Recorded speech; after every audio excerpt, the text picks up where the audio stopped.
Bonjour les Vierges, bienvenue sur cet horoscope de mars 2020. Alors, je vous montre la carte du ciel pour pour le 1er mars, donc pour mars 2020. On a, j'ai pris donc une heure où le soleil était à l'emplacement de la lune à minuit le 1er mars. Donc cela bouge la carte, hein. Je ne l'ai pas pris à minuit, je l'ai pris à 17h38, donc là où le soleil est à la place de la lune. Parce que sinon on a toujours un soleil en maison 4 et c'est pas très intéressant à analyser. Alors donc là, avec cette carte, on a donc l'ascendant est en Vierge, donc maison 1.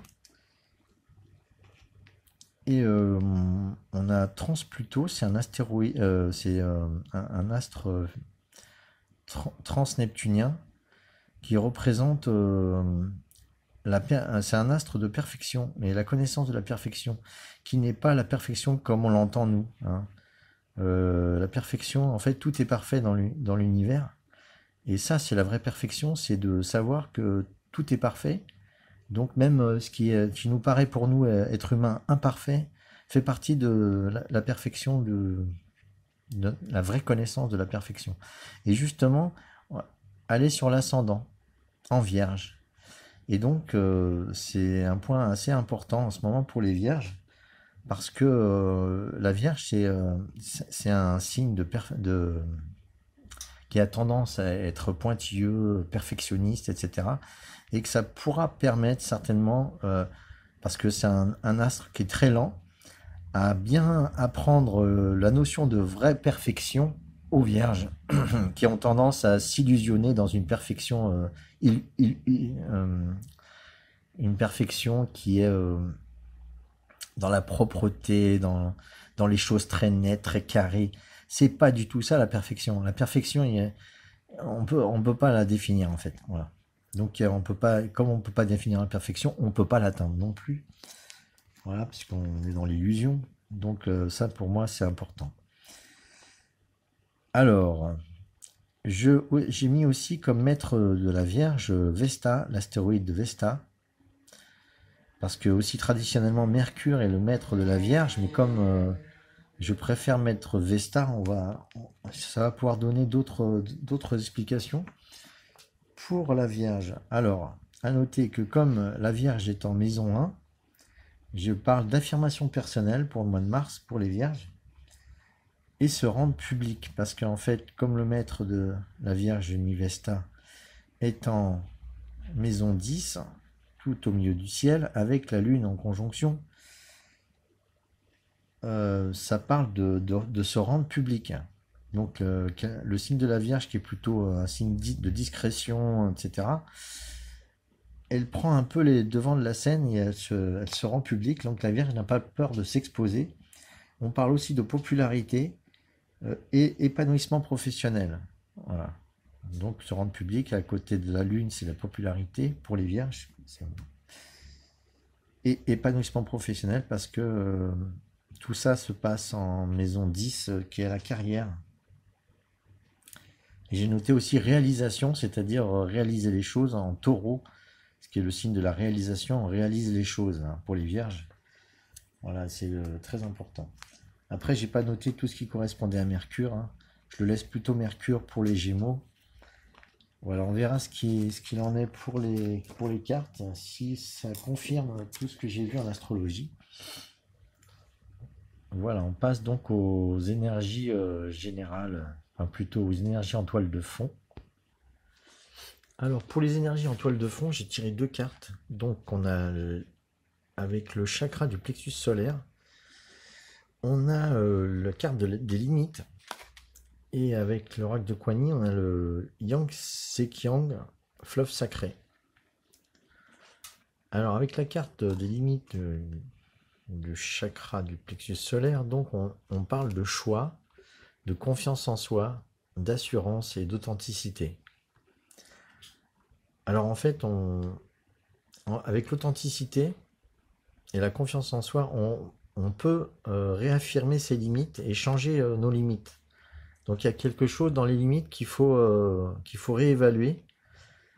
Et ça fait partie du plexus solaire, hein, de savoir poser des limites pour ne pas se faire agresser, que ce soit émotionnellement ou psychologiquement. Il faut savoir dire non, hein. Et donc, comme il y a peut-être un changement qui se passe à l'intérieur de vous, au sujet de vos limites, vous allez devoir reposer des limites, ou peut-être à un moment donné, vous dites tout le temps oui, et là, il va falloir dire non, parce que les limites ont changé et que vous devez être plus authentique avec vous-même, hein. Et là, c'est un choix, hein. C'est vous qui faites ce choix de vous laisser euh, agresser dans votre espace ou pas, hein. C'est à vous c'est votre choix. Donc c'est à vous de faire le choix de garder vos limites intègres, même si elles bougent. Elles ont le droit de bouger, tout est mouvement et tout peut bouger, hein, en permanence. Donc c'est à vous de dire ce qui se passe, on ne peut pas le dire à votre place. Voilà pour la carte des limites. Et avec le carte Yan-Tse-Kiang, fleuve sacré, on parle un peu aussi de la même chose, mais là c'est plus le fleuve sacré qui vient vous laver de vos impuretés au niveau de votre lumière, de votre connaissance et vos lumières intérieures. En fait, il y a des choses qui vont être purifiées, et donc cela va élever comment dire, cela va élever votre spiritualité, hein, vos connaissances, hein, ça fait partie de la lumière et de la spiritualité. Cela va élever votre niveau de spiritualité, et en fait, ça va faire des chamboulements. Parce qu'en fait, quand le fleuve sacré vient vous nettoyer de vos impuretés, ça peut déjà vous créer des problèmes physiques, hein. Vous pouvez avoir des drôles de choses, des choses, des manifestations physiques comme vous sentir lourd. En fait, vous savez même pas ce que vous avez. Alors ça, c'est typique de la Vierge aussi, d'être un peu, d'avoir des ressentis physiques propres à nous et uniques, et en fait on n'a rien, en fait on n'a rien, c'est juste des énergies qui sont en train de bouger en nous, qui procurent des sensations physiques inhabituelles, et après on croit qu'on peut tomber malade, qu'on est malade, et en fait on n'a rien, c'est juste des changements énergétiques et c'est passager. Et donc le temps de retrouver ce nettoyage de purification intérieure, et ben ça permet aussi d'avoir une baisse, on a une baisse d'énergie au niveau de notre spiritualité, hein. On peut avoir, comment dire, on peut vivre par moments des ras-le-bol au niveau de notre façon de vivre, et du coup à la fois on peut arrêter nos habitudes qui sont bonnes, de bonnes habitudes d'alimentation par exemple, mais en même temps on peut à la fois les quitter mais les retrouver plus tard, et les faire évoluer, les développer. Donc c'est un moment de chamboulement où on doit refixer aussi des limites, hein. Ces deux cartes vont bien ensemble, parce qu'il y a une forme de chamboulement intérieur au niveau de notre purification. Et du coup, voilà, au mois de mars, ça risque de vous chambouler pour être mieux aligné avec vous-même. Bon, je vais vous tirer maintenant les énergies générales. Alors, au général, j'ai tiré 3 cartes. Donc, il y a la tour, le 7 de terre et le 10 d'eau. Alors, au niveau général, avec la tour, il y a quelque chose qui va se précipiter, qui va arriver rapidement. Je vois même que ça risque d'arriver très tôt au mois de mars, hein. Peut-être dans la première dizaine en tout cas. Quelque chose, plutôt un événement dans la matière, hein. Alors voilà, c'est à vous de voir, mais c'est au sujet de vos limites, je pense qu'il y a peut-être des choses, des événements qui vont vous aider à repousser un peu vos limites, hein. Justement, si on repousse les limites, c'est qu'on grandit, c'est qu'on prend de l'ampleur. Voilà, c'est très positif, hein, tout ce qui est difficile. Des fois, hein, les événements nous poussent à sortir un peu de nos limites, justement pour nous faire grandir, hein. Donc, faut le prendre de manière positive, hein, ça, hein. C'est voilà, l'univers qui vient frapper à votre porte. Et avec le 7 de terre, on dit aussi que là, il y a une décision à prendre justement par rapport à cet événement qui risque de venir vers vous. Une décision importante parce qu'en plus, c'est dans la matière. Donc, vous regardez un peu le passé, tout ce que vous avez vécu, voir où ça vous mène. Et c'est le moment justement de changer de direction, hein. Il y a quand même une nouvelle direction à prendre avec le 7 de terre. Et cette direction vous mènera vers beaucoup plus de sérénité parce que le 10 d'eau, c'est vraiment la chance, les opportunités. Donc, je pense qu'il y a quelque chose qui va vous sortir de votre situation, qui va vous pousser à prendre une décision pour plus de bien-être. Et justement, on est dans ce repoussement des limites que je vois là avec en toile de fond. Et c'est pour plus de sérénité et de bien-être, hein, que voilà, qu'on vous pousse un peu à sortir d'une situation qui n'est plus valable pour vous. Voilà pour le général. Au niveau sentimental, on va voir.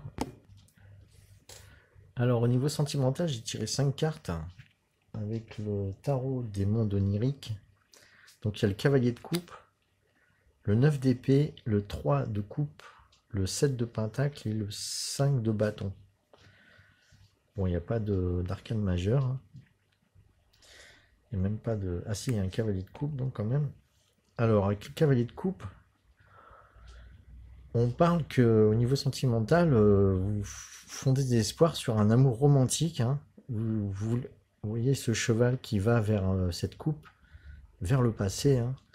Voilà, vous avez beaucoup d'espoir sur sur un amour, sur des sentiments. C'est un peu le poète, le rêveur, hein, l'artiste. Donc c'est quelqu'un qui est très sensible aux émotions. Donc vous êtes très romantique et sentimental. Et vous recherchez en tout cas, si vous ne l'avez pas déjà, vous recherchez cet amour-là. Alors, avec le 9 d'épée, là on parle, alors je ne sais pas si ça parlera à tout le monde, mais en tout cas on parle d'anxiété, de peur, de crainte, et de quelque chose qui n'est pas forcément la réalité, mais en tout cas, il y a des choses un peu qui vous mettent au niveau sentimental. Au niveau sentimental, ça vous met dans des difficultés, hein. En plus, c'est sur la tour, il y a peut-être quelque chose qui doit cesser là, au niveau de vos peurs, de peur d'obtenir peut-être cet amour, hein. Il y a quelque chose qui doit cesser, hein. Quelque chose qui vous ronge au niveau de vos sentiments. Et là, on vous dit peut-être pour changer cet état d'esprit qui est négatif, et ça c'est conseillé d'aller vous regrouper avec des amis, sortir, faire un peu la fête et retrouver de la convivialité et d'oublier c'est un peu ces illusions de noirceur là qui peuvent vous hanter, hein. C'est un peu peut-être quand on se sent un peu trop isolé qu'il faut retrouver un peu de la convivialité du groupe, hein. Donc on parle d'amitié aussi avec le 3 de coupe et d'être plus fort à plusieurs, hein, développer l'esprit d'équipe, hein, pour vous soutenir, demander de l'aide aussi pour vous soutenir dans vos relations sentimentales. Et, et donc avec le 7 de pentacle, ça revient un peu au 7 de terre, on vous parle que vous avez un choix à faire, un choix certainement d'état d'esprit, mais peut-être que ce choix va, au niveau général déjà il y a un choix à faire, et ça va se répercuter sur votre vie sentimentale, ce choix que vous avez fait au niveau général, quelque chose qui va peut-être... un événement qui va se produire au niveau général, qui va se répercuter certainement sur un choix à faire au niveau sentimental, qui va pouvoir vous aider au niveau sentimental, hein. Parce qu'en fait, cette femme, elle hésite à cueillir un fruit, là. En fait, elle hésite entre la vie des fruits de l'arbre et cueillir les fruits pour, en fait, pour elle-même, hein. En fait, on va pouvoir, en regardant vers le passé, pouvoir faire un choix par rapport à tout ce qu'on a fait fructifier dans notre vie, en tout cas au niveau sentimental aussi. Et ça se termine par le 7 de bâton, donc ce choix va déboucher certainement sur une combativité, sur le fait que vous ne baissez pas les bras et que vous restez combatif, même devant toutes les adversités qui peuvent se mettre devant votre chemin. En tout cas au niveau sentimental, là vous retrouvez de l'énergie pour vous battre et pour obtenir ce que vous souhaitez dans votre vie sentimentale. Voilà ce que je vois pour le mois de mars. On va voir pour les conseils maintenant. Alors j'ai tiré 3 cartes conseils avec l'oracle des chemins mystiques. On a le miroir enfumé à l'envers, l'eau, l'élément eau, et le sacrifice. Alors les 3 conseils. Le premier c'est le miroir enfumé. Alors le miroir enfumé à l'endroit normalement il signifie que vous avez des choses qui doivent être cachées, que vous n'êtes pas prêt à les recevoir et que c'est pour votre bien normalement que ces choses restent cachées. Sauf que là, comme il est à l'envers, les choses cachées, il y a des choses cachées qui devraient rester cachées, qui vont se dévoiler parce que peut-être vous avez pas respecté certaines, vous avez été trop lent ou vous n'avez pas respecté les rythmes d'évolution. Donc du coup là, on va vous révéler des choses vont vous être révélées. C'est pas par hasard que ça tombe près de la tour. Des choses qui sont révélées par rapport à un événement vont se passer. Et le conseil là, c'est que c'est nécessaire qu'elles vous sont révélées parce qu'en fait, il y a des attitudes que vous avez adoptées, que vous êtes laissé faire pour votre évolution. Vous avez un peu, comment dire, retardé votre évolution. Et là, on peut plus, ces choses ne doivent plus être cachées. Alors, ces choses que vous ne vouliez pas le voir, c'est par exemple le conditionnement dans lequel vous êtes. Vous êtes conditionné et vous êtes un peu conditionné à faire des choses qui ne sont pas pour vous. Donc là, on vous dit à un moment donné qu'il faut cesser de pas prendre conscience de ces conditionnements. Vous ne pouvez plus rester dans ces conditionnements et là on vous impose de voir des choses, des réalités qui vont vous faire sortir un peu de votre zone de confort, hein. Voilà. En même temps, avec l'eau, à l'endroit par contre là, heureusement, c'est mieux. Donc c'est mieux de sentir que les événements sont fluctuants. En fait, vous allez comprendre que les événements sont fluctuants, que rien ne reste en place, et que peut-être vous étiez un peu endormi sur un mode de vie qui ne bougeait pas, qui restait en place, parce que bon, c'est vrai que le changement ça fait peur, mais par contre le changement c'est la vie, hein. En fait, ce qu'il faut comprendre, c'est que le mouvement c'est la vie. Et que c'est vrai que c'est déstabilisant, etc. Surtout pour les vierges qui aiment un peu la sécurité, un signe de terre. Donc là, on vous dit que les événements sont fluctuants et que c'est nécessaire à vous de le comprendre, hein, qu'il va falloir être dans le phénomène de vague qui se produit, des événements fluctuants, et que ça va passer. Il n'y a pas de souci, tout passe. Donc à un moment donné, faut accepter le mouvement en fait, hein. On vous dit d'accepter le mouvement et aussi les fluctuations des émotions, parce que l'eau c'est les émotions, donc certainement que vous allez avoir des émotions fortes pour le mois de mars. Et l'autre conseil c'est le sacrifice. Et là dans le sacrifice, le mot sacrifice c'est rendre les choses sacrées, c'est-à-dire rendre les choses sacrées, c'est-à-dire les choses matérielles, les rendre plus spirituelles, par exemple. Voilà. Rendre les choses sacrées, c'est mettre du sacré dans les choses qui sont plutôt communes et qui ont l'air un peu vulgaires, hein. Voilà. Le sacrifice, c'est donner ce qu'il y a de plus sacré qu'on a à donner. Et le plus sacré qu'on a à donner, c'est nos sentiments et notre cœur. Voilà. Ça, c'est... et c'est justement sur le 10 d'eau des émotions. Hein. C'est ce qu'il y a le plus sacré à donner, c'est notre cœur, nos sentiments. Donc c'est le conseil, c'est d'apprendre à donner, à partager ses sentiments, hein, ne pas les cacher, voilà, et ne pas se les cacher à soi-même aussi. Donc c'est un peu ouvrir son chakra du plexus solaire. Hein. C'est, enfin, voilà, moi je connais un peu ce chakra-là puisque j'ai eu aussi des problèmes avec ce chakra. Donc n'ayez pas peur d'ouvrir ce chakra. Ça fait du bien, hein. Ça fait vraiment beaucoup de bien. Donc travailler sur ce chakra par exemple. Voilà le don du sacrifice. J'ai une dernière 4 conseils à vous donner avec Omrazai. Et hop, je vais prendre la première qui vient, qui saute.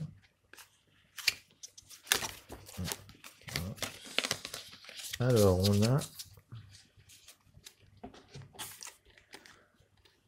la carte 21, c'est le monde et la délicatesse. C'est plutôt donc la délicatesse dont on parle par rapport à la carte 21 du monde. Le corps en extase, l'âme en émoi, le cœur en joie. Elle appelle la poésie de l'esprit. Donc là, on vous parle peut-être de développer votre délicatesse. Hein. Votre délicatesse d'âme, c'est votre sensibilité. Ne pas rogner cette chose qu'on a en nous.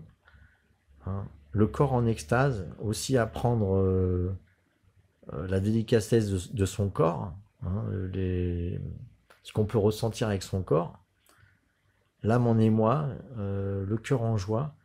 Enfin, toutes les choses doivent évoluer à leur plus haute vibration. C'est ça la délicatesse, hein. C'est d'apprendre la subtilité, les subtilités et la finesse de chaque chose. Par exemple, au niveau du corps, ce qui est le plus subtil et le plus délicat, c'est l'extase. Hein. On ressent une extase avec son corps.